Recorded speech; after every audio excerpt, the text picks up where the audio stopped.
आता हा आहे महाराष्ट्राचा कृषी मंत्री दत्तात्रय भरणे.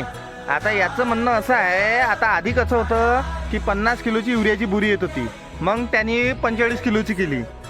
आता या दत्तात्रय भरणेचं म्हणणं काय आहे की 45 किलोची बोरी न करता आपण 30 किलोची बोरी करू, अशी केंद्र सरकारकडे मागणी केली आहे. आता मला सांगा, खताचा काय प्रॉब्लेम चालू आहे?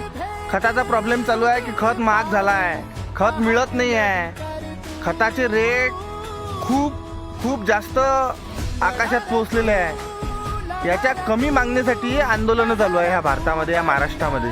ते 45 किलोची बोरी ते 30 किलोची करून काय सिद्ध करून राहिला हा माणूस, मला काही समजत नाही. कृषी मंत्री कोण बनवला या माणसाला हेच समजत नाही मला आजपर्यंत.